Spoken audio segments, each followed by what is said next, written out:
La editorial francesa Gallimard acaba de publicar La danse de l'araignée, la danza de la araña, podríamos traducir al castellano, novela de la escritora francesa de origen argentino Laura Alcoba, tercera entrega de una trilogía compuesta por La casa de los conejos y El azul de las abejas, novelas en las que relata su movida infancia de hija de militantes de izquierdas argentinos y de su exilio también aquí en París.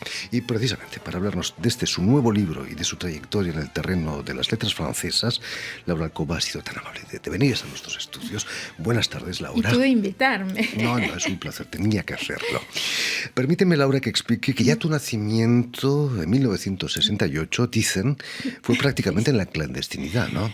Bueno, fue en la clandestinidad, es algo complicado. En verdad nací en La Habana, bueno, lo supe de pequeña. Llegué a Argentina con unas semanas apenas, o sea que realmente mis recuerdos son absolutamente argentinos. Y me registraron como habiendo nacido en Argentina. ¿Por qué? Porque nací en una situación muy extraña y particular. Mis padres se habían ido a Cuba, como muchos, con ciertas esperanzas y sueños revolucionarios, y en esa aventura tuvieron, sin querer, un bebé. Bien. Cuéntanos, Laura, ¿qué recuerdos te quedan de esos primeros años en La Plata?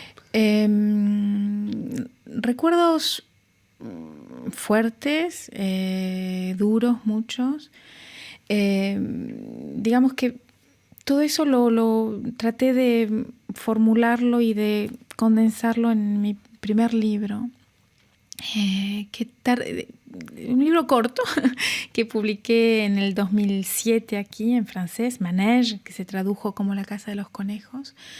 Pero a pesar de ser corto, digamos que tardé mucho en madurarlo y poder darle una forma que correspondiese a lo que quería expresar.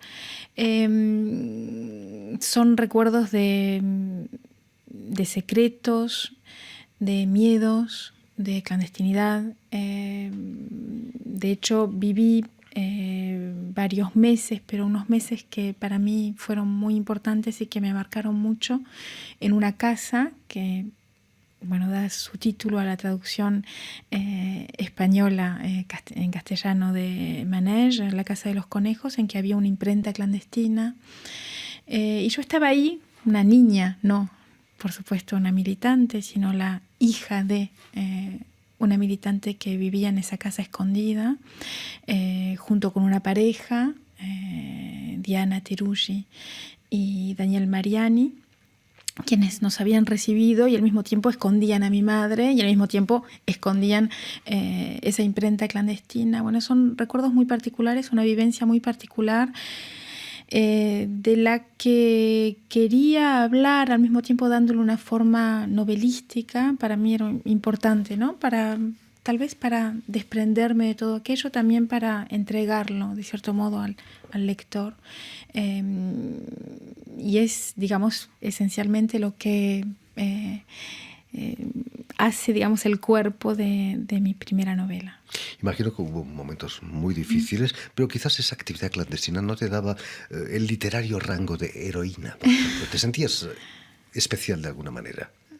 No sé, digamos, no lo diría así, en todo caso, no como una reivindicación en absoluto. Pero creo que en ese momento sí. En ese momento, como niña, me sentía una niña militante, pero que no lo era, por supuesto, que no podía serlo. Tenías 8 años. Como si tuviese en ese momento una especie de traje demasiado grande para mí, y creo que esa situación, que no es una situación habitual para una niña, se encuentra formulada, expresada en una serie de capítulos de esa novela. ¿Fue difícil para ti la separación de tu madre, que viene aquí a Francia exiliada? Sí, bueno, tenemos una historia muy particular como familia, marcada por el exilio, por esa historia tan complicada argentina de los años 70. Mi madre se fue de Argentina en el 76. Yo me quedé con mis abuelos, mis abuelos maternos. Mi padre en ese momento estaba en la cárcel. O sea que hubo en mi vida una serie de separaciones y luego al reencontrarme con mi madre a principios del 79 dejé de ver a mi padre y a partir de ese momento, bueno, por supuesto ya estaba en la cárcel, pero yo iba a verlo en Argentina una vez cada 15 días, recuerdo los jueves, digamos, regularmente 2 veces por mes. Y a partir del momento en que llegué a Francia, por supuesto, dejé de verlo durante un tiempo relativamente largo porque liberaron a mi padre en el 81, en agosto del 81. Y por lo tanto, a partir de entonces, mi relación con mi padre fue exclusivamente epistolar. Cartas que nos enviábamos una vez por semana. Con mucha regularidad. Con mucha regularidad. Ese reencuentro con tu madre aquí en París, en los suburbios de la región parisina, lo preparaste durante 2 años, ¿no? Sí, lo preparé, bueno, lo soñé mucho también. Fue algo que no se paraba de diferir porque mi abuelo me decía: te vas a encontrar con tu madre el mes que viene, el siguiente, y era algo que era siempre después, y ese después terminó siendo 2 años y medio después de su partida. Y mientras tanto me preparé un poco lingüísticamente, siguiendo unas clases de francés bastante, bueno, que poco tenía que ver el francés, el escaso francés que había aprendido con lo que suponía realmente desenvolverse aquí en Francia. Es, digamos, la experiencia que también evoco y al mismo tiempo trato, digamos, literariamente en El azul de las abejas. Digamos, la segunda novela de ese ciclo, que no es mi segunda novela, pero sí la segunda novela de lo que sería el ciclo, digamos, de la experiencia infantil y de la memoria infantil que trato de trabajar. Volviendo a La danza de las arañas, La danse de l'araigné, cuentas tus experiencias de iniciar tus estudios en un colegio, la escuela secundaria aquí en Francia, a los 12 años. Es cierto que esa escuela se llamaba trabajo. Difícil de creer. Sí, no es una broma. Es el nombre muy programático de una escuela que, claro, se sitúa en Bagnolet, que aún hoy tiene ese nombre, que le dieron en los años 30, en un momento de su creación, unos élus, bueno... de izquierdas, por supuesto. Comunistas, por supuesto. Naturalmente. Laura Alcoba, ¿qué es lo que te chocó cuando entraste por primera vez en ese colegio, más allá de su nombre? ¿Tener compañeras con un físico exuberante, que venían de Senegal, quizás? Sí, en fin. En La Plata no hay muchas. Claro, en La danse de l'araigné trato de prolongar la voz infantil que había surgido en La casa de los conejos y luego en El azul de las abejas, pero esa voz infantil entra esta vez en la adolescencia y en todo lo que supone los sueños, las angustias también de la adolescencia, los cambios físicos impresionantes algunas veces de la adolescencia. Entonces es, digamos, una voz menos infantil y que ya está en ese umbral, diría casi, de la edad adulta y, por supuesto, del cuerpo de una mujer que aún en la narradora, digamos, se está anunciando y en esta chica, este personaje, que corresponde efectivamente a una serie de personas reales que se encontraron aquí como en una fusión con Fatou, ya tenía un cuerpo exuberante de mujer. Creo que hay una serie de proyecciones y de sueños en las niñas adolescentes que quise explorar, digamos, en una serie de anécdotas, particularmente en torno a los senos impresionantes de Fatou, que son los senos, mira el lapsus, son los senos soñados, los senos ideales, y al mismo tiempo ese momento en que el cuerpo cambia constantemente y en que todo aún es posible, ¿no? la edad adulta ya todo no es posible, pero una niña de 12 años puede imaginar que va a ser una diosa senegalesa. Por supuesto, al menos los sueños no cuestan dinero. ¿Te sentías diferente a los otros chicos por venir de tan lejos de La Plata?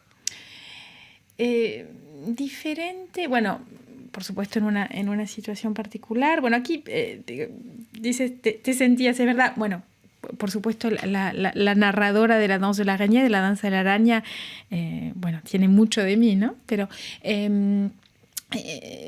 y detrás está, por supuesto, la experiencia que fue mía, pero como te decía, trato constantemente de, a partir de una serie de anécdotas reales o auténticas, de recuerdos precisos, que a veces fundo, que a veces modelo, tratar de escribir algo que es mi historia y ya no es más mi historia, sino la de un personaje, ¿no?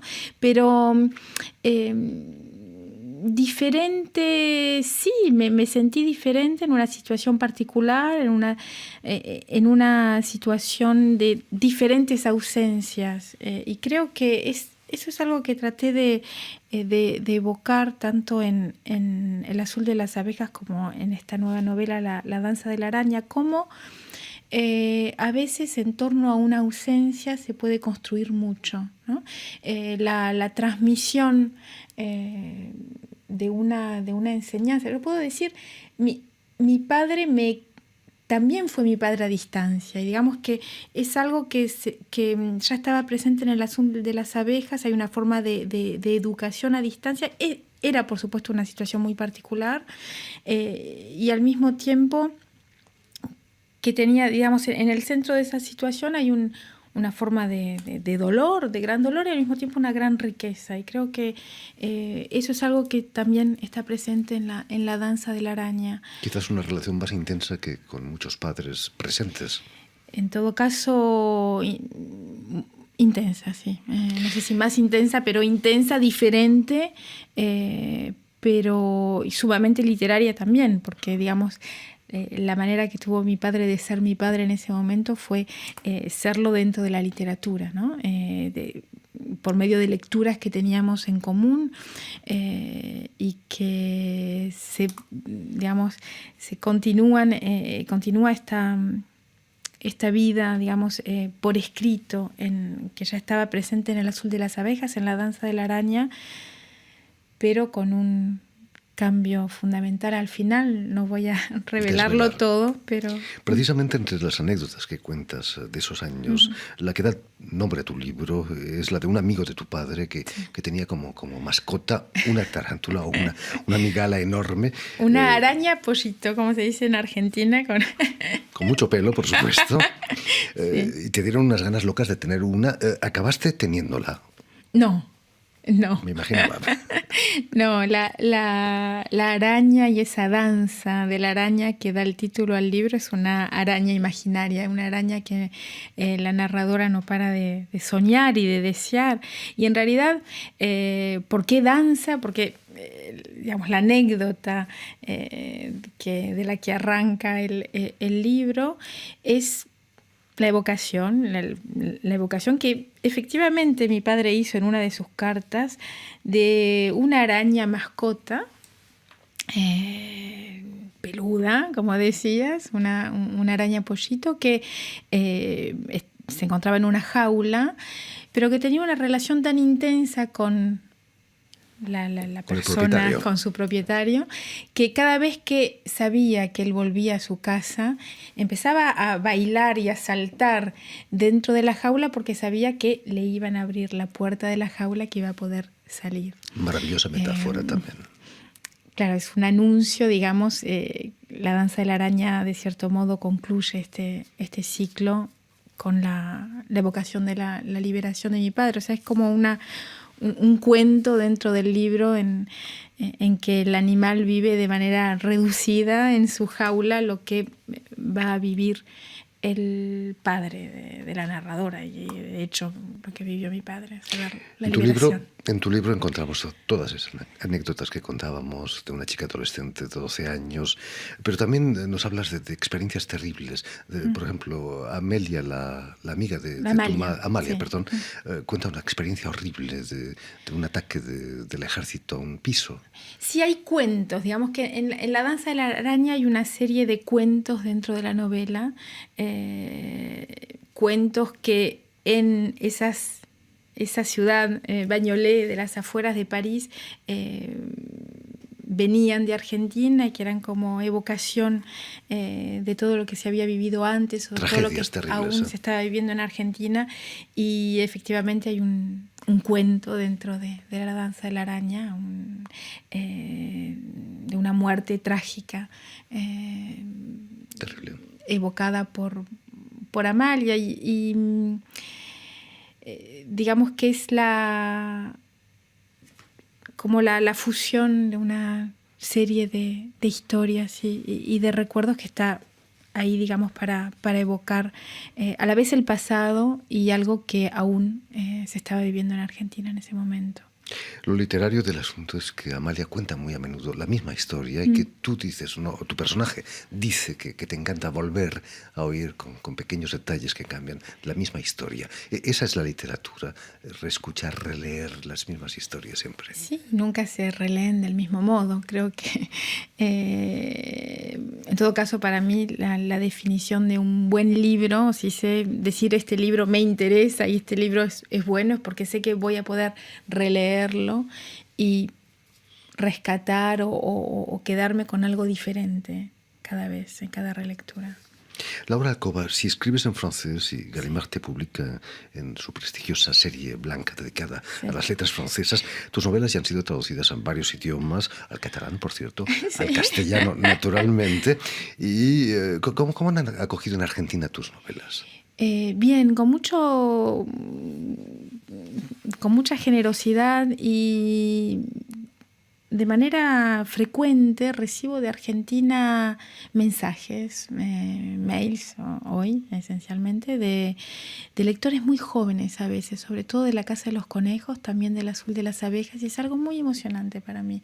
Me suele ocurrir, digamos, 1 o 2 veces por semana, para decirte, es algo realmente muy, muy fuerte, muy particular, ¿no? Esa manera en que particularmente creo La Casa de los Conejos, también El Azul de las Abejas, esos 2 libros, tal vez por la voz infantil, creo, hay como un lectorado adolescente o de jóvenes adultos que de manera frecuente me envía mucho cariño de lectores.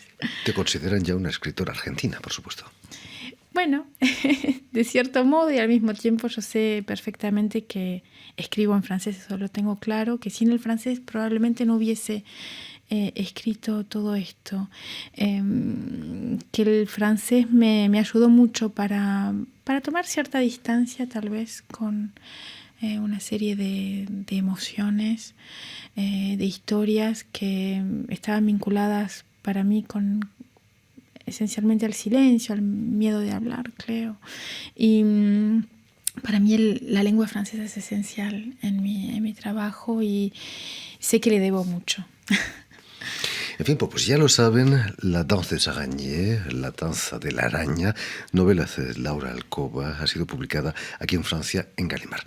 Por cierto, y si quieres escuchar de nuevo íntegramente esta entrevista o incluso verla en vídeo, porque hoy podemos hacerlo, lo puedes hacer en nuestra página web RFI en español, en YouTube, por supuesto, o en la página también Facebook de esta emisión que se llama El Invitado de RFI. Que ya he visto más de una vez.